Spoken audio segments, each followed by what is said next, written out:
আজি বহুত দিনৰ মূৰত কাম বনৰ পৰা অকণমান ছুটি লৈ লগৰ কেইজনৰ লগত এটা সৰু পিকনিকত আহিছোঁ আৰু এটা বহুত ধুনীয়া জেগাত আহিছোঁ। পাহাৰ পৰ্বত গছ গছনিৰে আগুৰি থকা এটা পৰিৱেশৰ মাজত আৰু গাড়ীখন অলপ দূৰ আগুৱাই আহি এইফালে পাহাৰৰ ওচৰতে পাৰ্ক কৰি আমি বস্তু বাহনিবোৰ হাতত লৈ পাহাৰৰ ফালে এইফালে আগুৱাইছোঁ আৰু অলপ দূৰ আহিয়ে এইফালে পাহাৰৰ তলতে এটা বহুত ধুনীয়া ঘৰ দেখিছোঁ। এইফালে চাই লওক, এই ঘৰটোত থাকি ভাবি চাওকচোন কিমান শান্তি লাগিব আৰু জেগাটো বহুত ধুনীয়া। আৰু লগতে এইফালে আমি পাহাৰলৈ উঠি থাকোঁতে পানীৰ এনেকুৱা সৰু সৰু জুৰিবোৰ পাৰ কৰি আগুৱাই আহিব লগা হৈছে।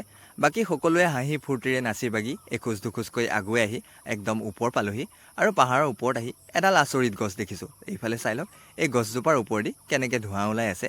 বাকী ওচৰতে এটা সৰু ৱাটাৰফলো আছে। সৰু নহয় আচলতে, এটা অলপ ডাঙৰেই।